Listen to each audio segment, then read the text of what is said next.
Kadar saren saritzeren, baret berak zarikneren. Siruni, siruni, siruni nashun kakavi.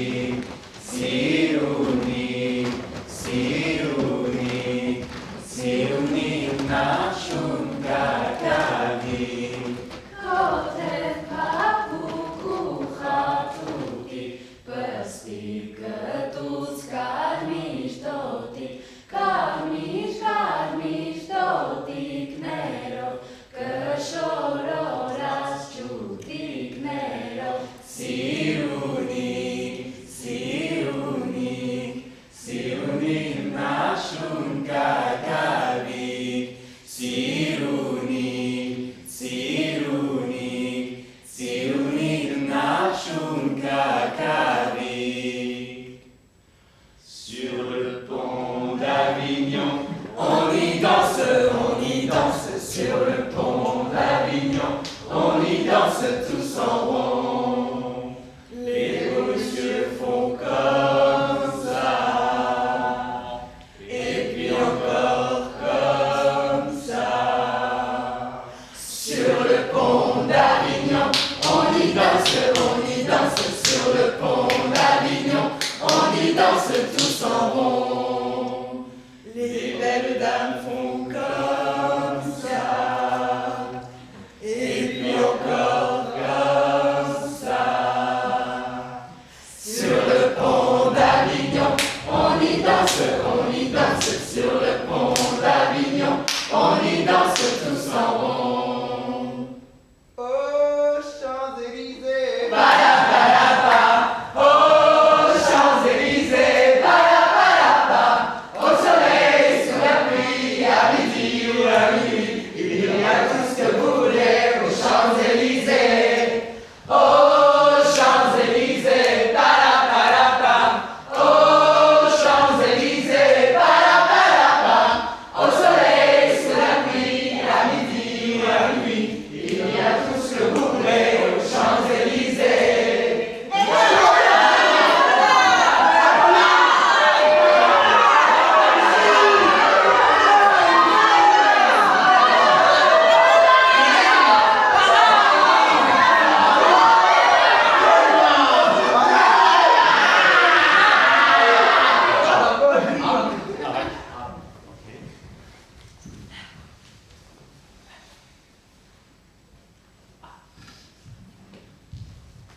Bonjour tout le monde. J'ai une histoire à vous raconter. Un homme passe dans la rue. Il est énervé. Il est très énervé. Mais peu importe. Voilà.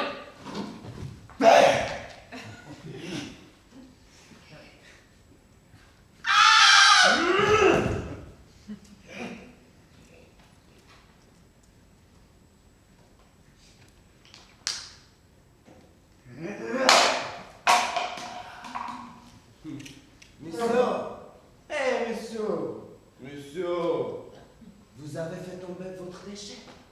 Mais c'est pas. Hé, vous êtes sourd ou quoi? Une femme arrive, un peu tendue. Elle soupçonne son mari de la tromper. Monsieur, Madame. non, on ne jette pas les déchets par terre. Oui, parce que ça se jette à la poubelle. Si. Madame. Monsieur, Les discussions commencent. c'est une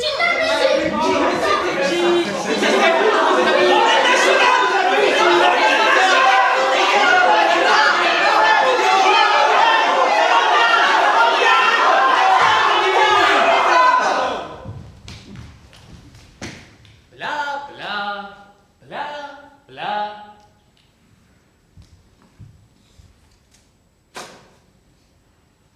Aïe, aïe, aïe, aïe.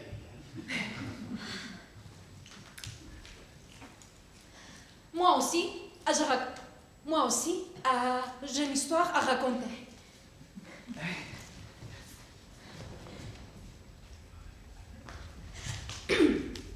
J'ai 11 ans. Je n'ai pas de téléphone portable. Ma sœur, qui n'a que 2 ans de plus que moi, a seulement un téléphone tactile. On le lui a acheté et moi, j'attendais mon tour. Un jour, mon père et mon grand-père arrivent à la maison avec une boîte. Imaginez mon excitation. J'ouvre la boîte et je comprends que c'est pas du tout ce que je voulais. Mais alors pas du tout. Et comme j'ai toujours été une enfant très capricieuse, je n'arrive pas à cacher ma déception. Alors, je dis à mon père, « Mais c'est pas ça que je voulais !» Et il me répond tout de suite, « Oui, mais restait plus que celui-là en magasin. » Et moi, forcément, je ne le crois pas une seule seconde. Pendant des jours, j'ai essayé de m'y habituer. Je me suis torturé, mais rien à faire. Ce n'était pas pour moi. Et alors là, oui, il y a une idée. Oui, vas-y.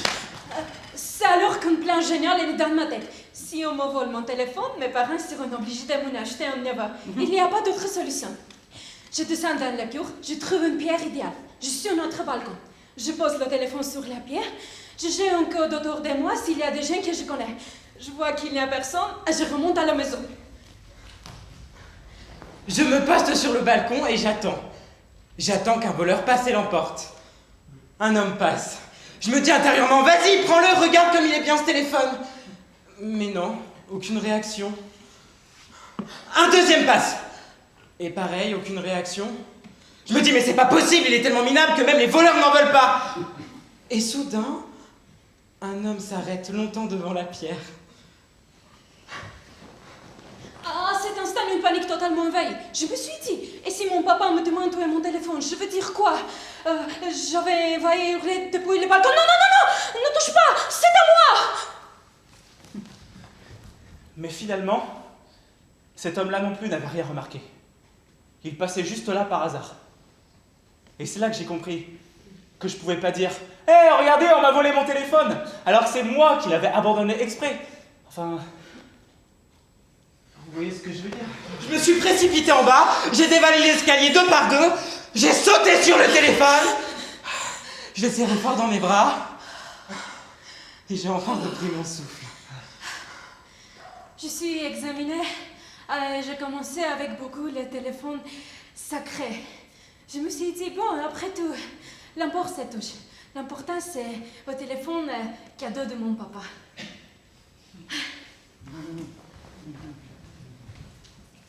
Et moi, j'ai des histoires à raconter. Venez les filles.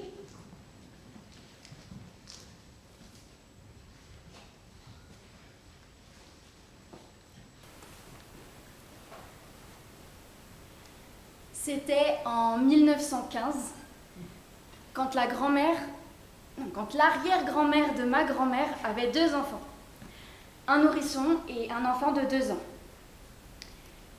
Elles étaient donc dans la maison quand les Turcs ont commencé à attaquer.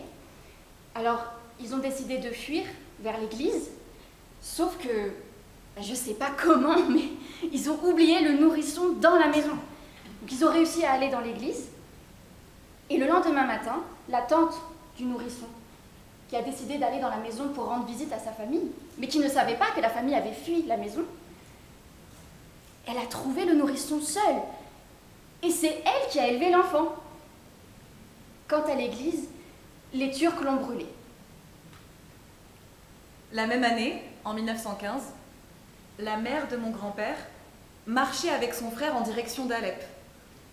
Et sur le chemin, la mère de mon grand-père a perdu son frère. Elle est arrivée seule à Alep. Son frère, lui, est tombé entre les mains des Arabes et s'est reconverti à l'islam. Et quand ils se sont retrouvés des années plus tard, quelque chose avait changé. Comme s'ils ne pouvaient plus s'accepter l'un l'autre maintenant qu'ils n'étaient plus de la même religion. Moi, ça s'est passé en 2012. Mon petit frère avait 11 mois, j'étais petite, 7 ans. On ne me laissait pas le prendre dans les bras. Quand on a entendu une deuxième explosion à Alep, c'était l'immeuble d'à côté qui venait d'être bombardé. C'était un dimanche. On se préparait à aller chez mes grands-parents quand on a entendu une explosion juste à côté.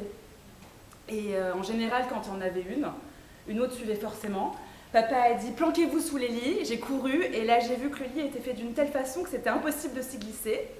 Et à ce moment-là, on m'a donné mon petit frère à tenir dans les bras pour que papa et maman puissent vite rassembler les affaires et qu'on parte.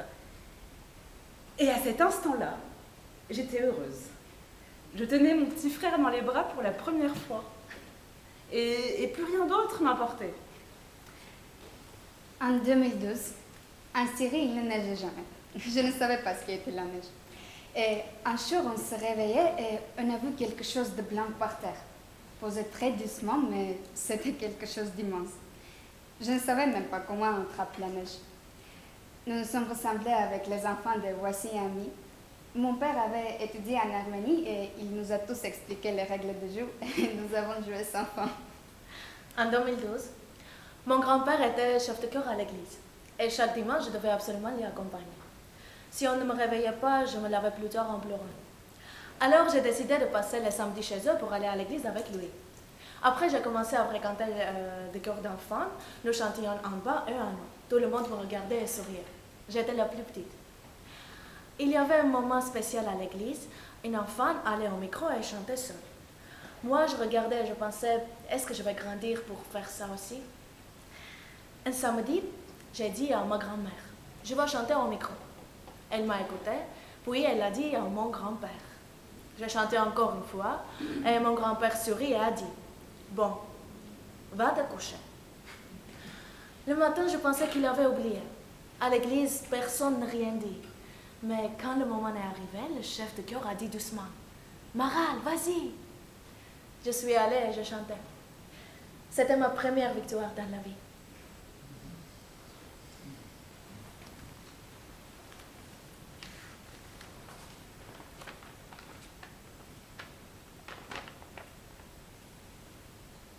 J'ai peur.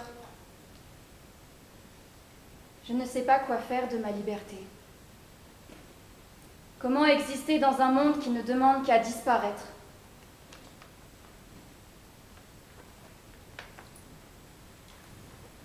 Ah, ce monde extraordinaire. Regardez ces visages, ces corps, toutes ces formes à la fois semblables et différentes d'un individu à l'autre. On dit que la beauté se cache dans les yeux de celui qui regarde. Alors, regardons. Oui, je vous regarde. J'ai un nez, une bouche, des cheveux, des pieds. Et j'ai cette peau solide et fragile, perméable et imperméable, superficielle et profonde.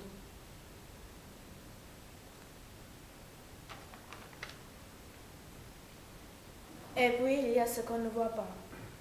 Oui, cette chair monstrueuse qui enveloppe les hommes. Visqueuse, sanguine, dissimulée.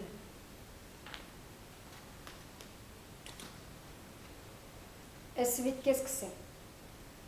Je peux juste dire qu'il résonne en moi comme une foule silencieuse.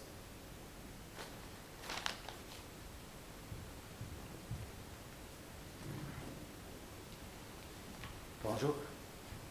Je suis très timide, mais j'essaye de me soigner.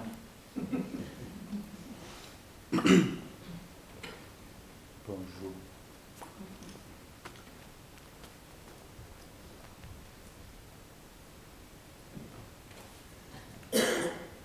Faisons connaissance. Ah, je fais pas connaissance. Pourtant tes yeux disent le contraire. Mes yeux mentent parfois. Mais pas cette fois. Je te crois, t'es le énième unique. C'est quoi ton nom? Adam. Adam! C'est quoi ce nom? Je connais pas. Ah, Mais je merci. rigole. Je connais. Merci. Quoi? Merci. Mais merci de quoi? Mais t'as tout gâché! Mais qui dit merci dans un moment pareil? Oh, vraiment, ça marche pas avec toi! Mais je fais quoi alors? Mais regarde, ce que tu dis doit m'intéresser. Faut que j'ai envie d'apprendre à te connaître. Et toi, tu bloques direct. Tes yeux disent le contraire. Mais qu'est-ce que ça peut te faire, ce que disent mes yeux? Ce sont mes yeux. Tu dois parler de toi. Mais Quoi? Oh, j'en sais rien, t'es scientifique. Invente quelque chose, un truc. Tu comprends? Oh, ok, j'ai compris. Bon. Imagine, on est dans un bus, tous les deux. Moi, je t'ai vu, mais toi, tu m'as pas encore vu, ok? Ok, je suis assise. Oui, oui. Ah non, non, t'es debout. T'es debout.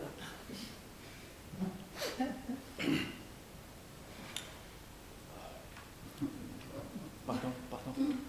Monsieur, madame, pardon.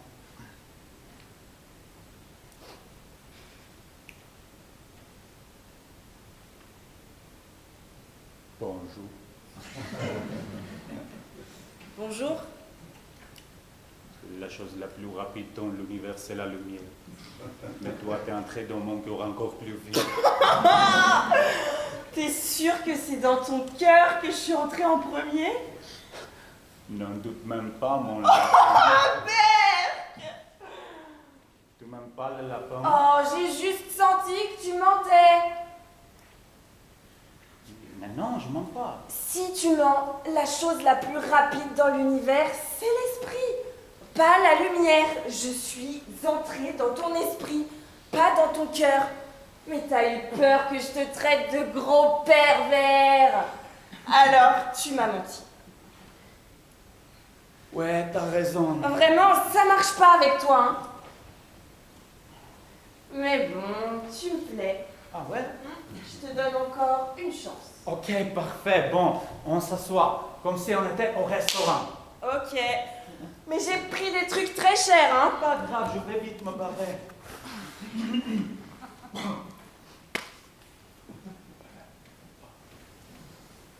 Bon.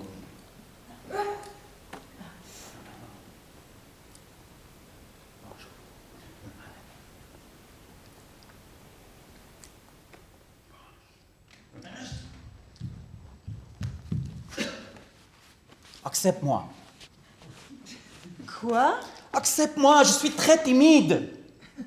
Mais j'ai vraiment envie de te connaître. T'as quelque chose qui peut me sauver. Ça veut dire que la gravité nous a rapprochés, donc on a besoin l'un de l'autre. Mais de quoi t'as honte? De moi.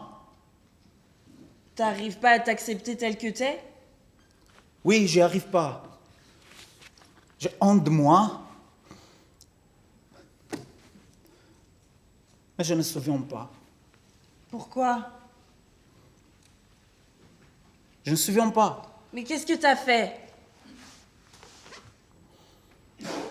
J'essaie tout le temps de me rappeler, mais j'y arrive pas. Mais tu sais quoi? Non, honnêtement, je sais pas. Mais tu dois te poser la question. Mais je me demande quoi? Mais tu sais, c'est en toi. Je ne sais pas. Tu sais, t'as juste pas envie de te souvenir parce que ça te fait trop de mal. Mais tu dois te rencontrer toi-même. Tu comprends? Je fais quoi alors? Oh, tu t'es caché dans ton métier, t'es scientifique? Oui. Mais non, t'es pas scientifique. Je suis qui alors? Bah bravo, t'es qui? Je ne sais pas. Souviens-toi, Adam. Souviens-toi.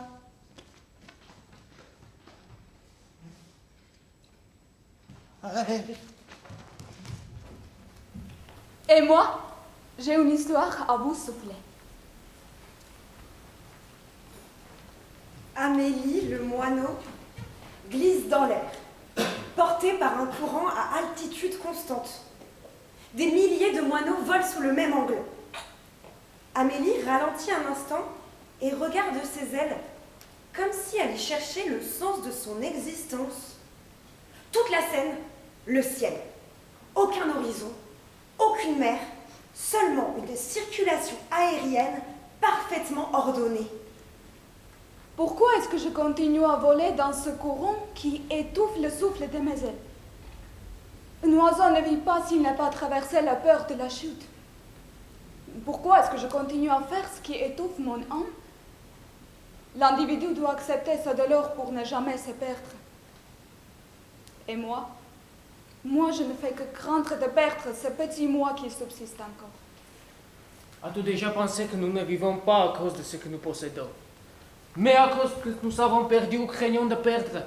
On ne vit pas si l'on ne s'est pas tenu face à sa peur. Et quelle est ma peur?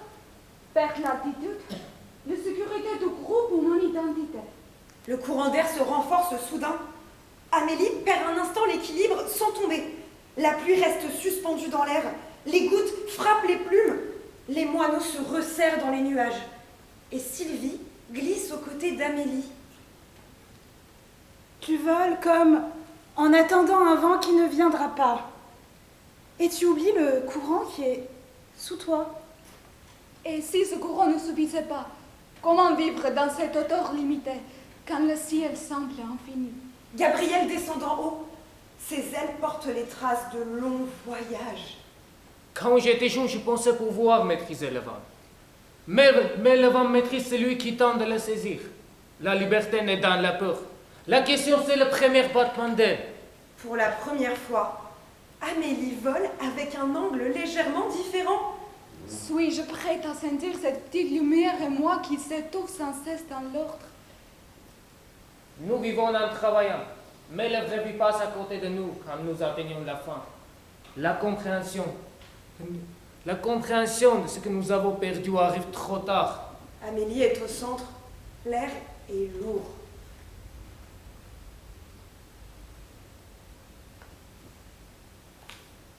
Elle ressent. Elle pense. Elle est différente. L'homme, Amélie, est dangereux. Le ciel s'assombrit. Amélie ne suit pas le mouvement standard. Elle se laisse porter par le courant. Elle glisse avec le vent. Une partie du groupe s'effondre vers le bas. L'ordre se brise. La perte et la liberté marchent toujours, mais dans la mer. Amélie, rien n'enseigne plus profondément que la perte. Après la tempête, le ciel est clair. Amélie est dans une couche plus élevée, seule. Elle apparaît dans un nouveau ciel, dense de lumière, où il n'y a plus d'ordre. Aucun barreau ne limite le vol. Mais si je tombe? Nous tombons tous, mais nous revenons. Et la liberté est justement ce retour. La vie est rarement juste, mais parfois elle nous donne la chance de voir ce qu'est la vraie liberté. La lumière envahit le ciel. Les lignes d'oiseaux ne sont plus parfaites. Elles dansent dans la liberté. Amélie est au centre, rayonnante de nouvelles trajectoires. Sylvie, Gabrielle et quelques autres montent lentement sous un angle différent. Nous avons Ils ne volent plus de la même manière. Mais maintenant nous voyons. La perte et la découverte composent ensemble l'altitude. Silence. Le vent est doux. Le ciel est ouvert.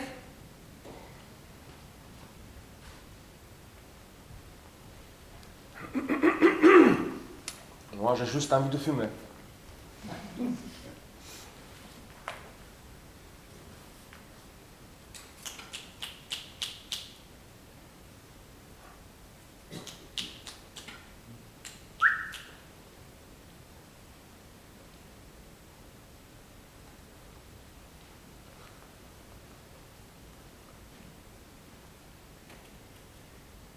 Et on n'a pas le droit de fumer ici, non?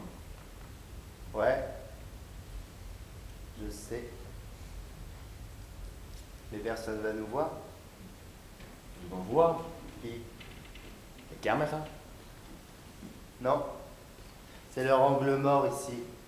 Le centre exact de la station? Pas ici, hein. Ici. Ici? Plus près. Plus près. Plus près. Voilà, ici. Tu lis quoi? Un truc sur les phobies. Il y a des phobies marins, non? Lesquelles? Peut-être laquelle? Celle où tu as peur d'un canard qui te suit en permanence. Ouais. C'est drôle pour nous. Mais pour le type que ce canard suit, c'est pas drôle. C'est même carrément flippant. Il y en a un autre, un peu bizarre. Un vrai plutôt triste. Vas-y. La vénustraphobie. La vénustraphobie. C'est quoi ça? C'est pas dans ton livre? Je sais pas. Vénus, c'est la déesse? Oui. Alors c'est la peur de l'amour? Presque. Ah. La peur des belles femmes. Ah. On dit qu'ils restent seuls toute leur vie. Et ça se soigne comment? Aucune idée. Viens, on regarde. Vas-y. Alors. La vénustraphobie et la peur des belles femmes. Nanana. C'est joli comme mot, désacralisation.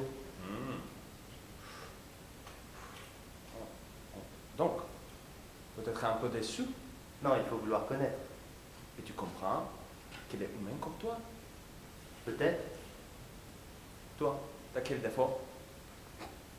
J'ai pas de défaut, moi. Oh. Les organes sont inversés. Non. Oui.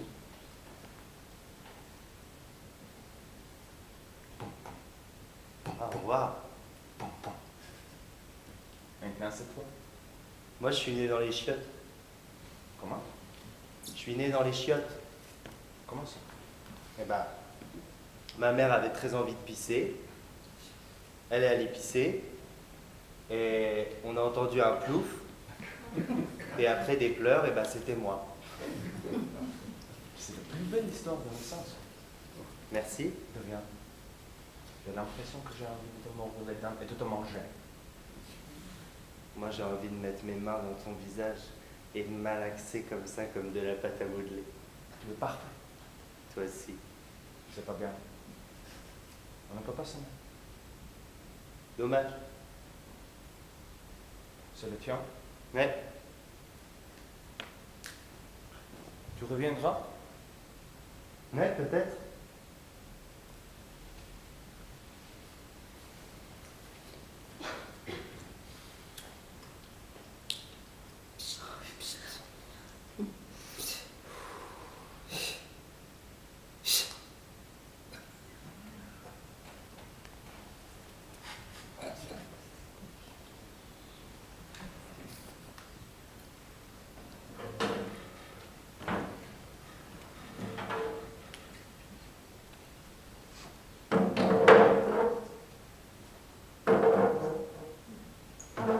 C'est une histoire de famille. À cette période-là, j'étais déjà en train de sortir du cadre dans lequel on m'avait toujours vu. Au début, cela se voyait dans de petites choses. Les vêtements, la façon de marcher, les gens dont les noms ne signifiaient rien à la maison. Mais le vrai changement n'était plus profond. Je ne voulais plus être la version de moi-même qui leur convenait. Donc, cette nuit-là, je suis rentré à la maison déjà tendu. La lumière était allumée dans la cuisine. Elle était assise, la main posée sur la table, sans rien faire. C'était clair, elle attendait. Այդ ինչ ընկերներ են չեմ հասկանում։ Ինձ դա դուր չի գալիս։ Maman, quel rapport avec qui ils sont? Je m'entends bien avec eux. Ինձ համար կապ ունի, որովհետև ես քո մայրն եմ։ Tu dis la même chose à chaque fois. Շատ մեծ ես դարձել, չէ՞։ Non, je suis juste fatigué. Ինչից ես հոգնել։ De devoir tout expliquer, de devoir justifier chacun de mes pas. Դու չես արդարացնում, դու ուղղակի չես ասում։ C'est pas un droit. C'est déjà du contrôle. Վերահսկում, ես անհանգստանում եմ։ C'est pas de l'inquiétude, ça étouffe. Խեղդում, ես եմ քեզ խեղդում։ Դու ոչինչ չես հասկանում։ Հայրդ էստեղ չի, ամեն բան ինձ վրա է, իսկ եթե քեզ հետ մի բան լինի։ Maman, on peut pas vivre avec des si. Je peux pas à chaque pas penser à votre peur. Ես քո մայրն եմ, ես իրավունք ունեմ։ Et moi j'ai le droit de vivre. Tu vis pas ma vie. Իսկ դու մտածել ես ես ինչ եմ ապրում։ Դու փոխվել ես։ Նոր մարդիկ, նոր մտածելակերպ։ Ես քեզ չեմ ճանաչում արդեն։ Peut-être que c'est justement ça qu'il faut. Que je change. Դու ինձ մեղադրում ես, որ ես վատ ծնող եմ։ Et moi je veux que tu me fasses confiance.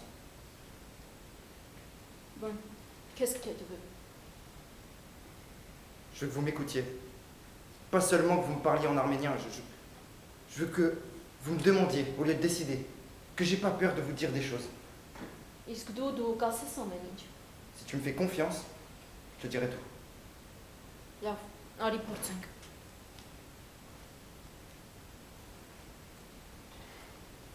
Nous sommes assis longtemps cette nuit-là. Par moments en silence, par moments en parlant doucement. Aucune grande décision n'a été prise. Rien n'a changé d'un coup. Mais, pour la première fois, nous avons tous les deux reculé un peu pour pouvoir vraiment nous voir. Après cette nuit-là, rien n'a changé immédiatement. Nous nous sommes de nouveau disputés, de nouveau pendant des jours. La même question encore. Mais quelque chose était différent. Բավականին ուշ է, որտեղ էիր։ Avec des amis. Լավ։ Maman, tu veux que je te dise avec qui j'étais? Ես չեմ հարցնի, եթե կուզես, հետո կասես։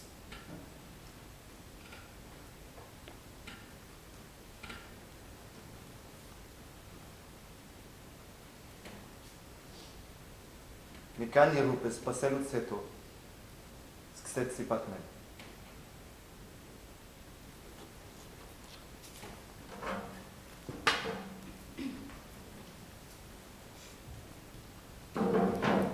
Et moi, je suis toujours en train d'arriver.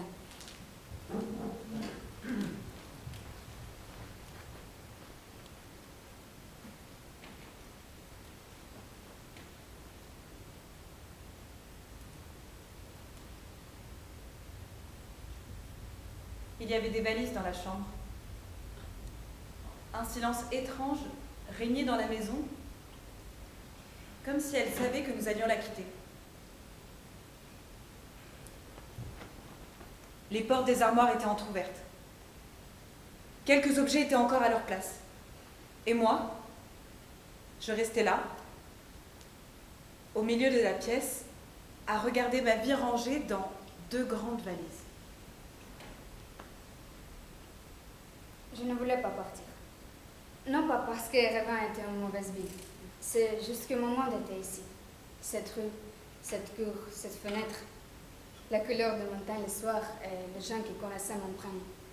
J'avais 13 ans et pour la première fois, je comprenais qu'on ne pouvait pas simplement déménager, mais être arraché à son monde.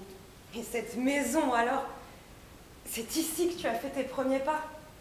C'est ici que tu as grandi. On ne construit pas seulement une maison, on met sa vie dans les murs.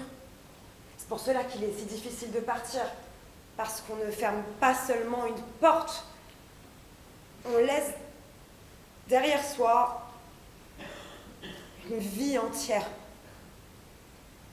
Je regardais mon père et je comprenais que les adultes ne sont pas toujours forts. Je croyais être la seule à avoir peur, la seule à me demander « et si on ne m'aimait pas? Et si je n'avais pas d'amis ?» Puis, j'ai vu les yeux de mon père et j'ai compris que lui aussi partait quelque chose. Erevan est une grande ville. Tu t'y habitueras. Je ne croyais pas à cette phrase. Je voulais rester là où tout me connaissait déjà. Là où même le vent ne m'était pas étranger. Mais la vie ne te demande jamais si tu es prêt. Elle ouvre simplement la porte et elle te dit « Va, va ». Et tu y vas, effrayé, le cœur plein de questions. Je me souviens de cette route. Je regardais par la vitre de la voiture et tout me semblait être la dernière fois. Les montagnes, les routes, le silence. Quand on sait qu'on a vu quelque chose pour la dernière fois, même la chose la plus ordinaire devient précieuse. Je ne pleurais pas, mais quelque chose à l'intérieur de moi se brisait lentement. On reviendra. On ne quitte jamais vraiment sa ville. Même si le corps s'en va, une partie de nous y reste. Toujours. À ce moment-là, je ne savais pas encore que l'on pouvait vivre à 2 endroits à la fois, avoir son adresse à Erevan, mais garder son cœur à Sisian. Quand on change de ville, on a parfois l'impression que l'on laisse derrière soi une ancienne version de soi-même. Les gens pensent souvent que ce n'est qu'un déménagement. Mais non. C'est un autre monde, un autre rythme, parfois même une autre solitude. Au début, Erevan ne m'acceptait pas. Ou peut-être que c'était moi qui n'acceptais pas Erevan. Pendant longtemps, je me suis sentie comme une invitée dans les rues, parmi les gens, et même dans ma nouvelle chambre. Ce n'était pas seulement ma maison qui me manquait, mais aussi la fille que j'étais à Siciane. Une maison n'est pas toujours une adresse. Parfois, ce sont des souvenirs. Parfois, ce sont des gens. Parfois, c'est l'endroit où, pour la première fois, tu as été toi-même. Aujourd'hui, je comprends que nous n'avons pas simplement déménagé. Nous avons appris à vivre avec le manque. Appris à aimer un nouvel endroit sans trahir l'ancien. J'ai compris avoir peur, ce n'est pas une honte. Et que parfois, il faut partir pour grandir. Et si un jour on me demande où est ta maison, je ne pourrais probablement pas répondre à un seul mot.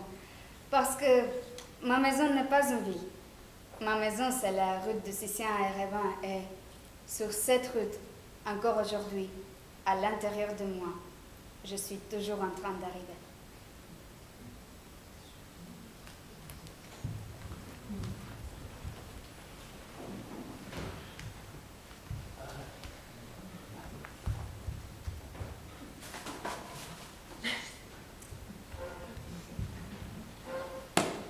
Un homme passe dans les rues. Il est énervé. Il est vraiment très énervé. Mais peu importe. Voilà.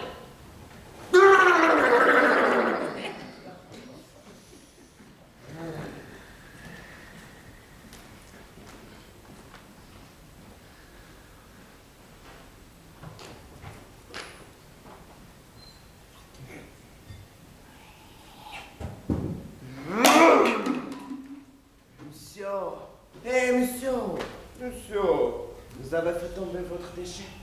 Ce ne s'efface pas. Vous êtes sourd ou quoi? Une femme arrive, un peu tendue. Elle soupçonne son mari de la tromper. Monsieur! Madame! Encore une fois, on ne jette pas les déchets par terre parce que quoi? Ça se met à la poubelle! Madame! Monsieur! Et les discussions commencent. C'est une blague, monsieur!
Սիրունի, սիրունի, սիրունի նախշում գակավի Քոբուն հյուսած ծաղիկներով Շուշան նարգիզն ու ֆարով Քո տեղ լծված ցող ու շաղով Քնես գելնես երկու տաղով